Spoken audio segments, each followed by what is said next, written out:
Hello everyone, I hope you all will be fine, safe and healthy at your home. So in our today's session, I have brought the characteristics of ionic compound. So I hope that which I have explained the formation of ionic compound in the previous topic, which you have got it properly. Okay. Now, so as I have written, these are formed by the oppositely charged ions which have strong electrostatic force of attraction.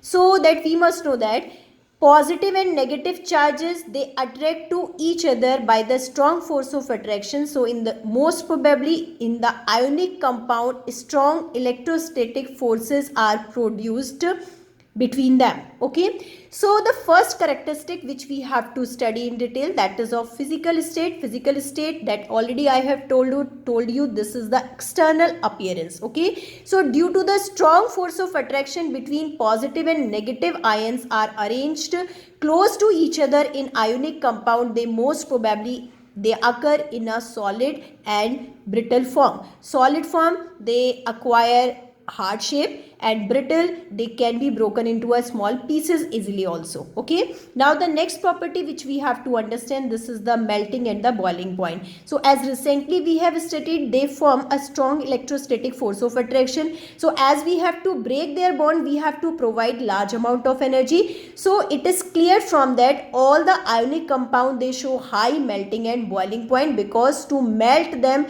we have to provide a large amount of heat energy. Okay, so their melting and boiling points are high. Now the next characteristic, this is of solubility. Most of the ionic compound, because they are able to form the different oppositely charged ions, so they are soluble in the water, that is a polar solvent, but they are insoluble in non-polar solvent, that is kerosene, alcohol and petrol, benzene also.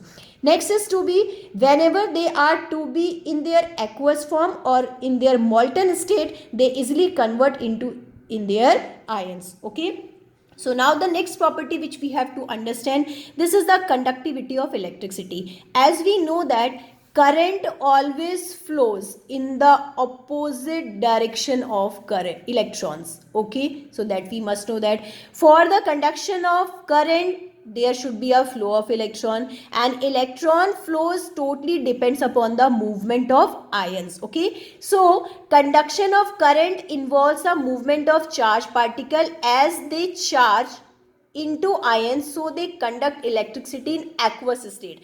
Aqueous state means whenever ionic compounds are to be dissolved in the water or they convert into in their molten state, then their ions are free to move and they will release electrons easily, and which will be responsible for the conduction of electricity. I hope you got it. What is the reason for the conduction of electricity by the ionic compound?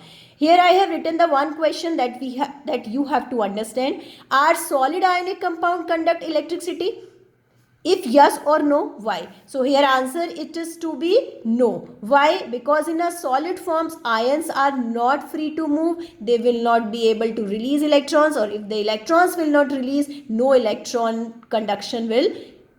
current will conduct. Okay, so their answer is to be no in the solid ionic compound.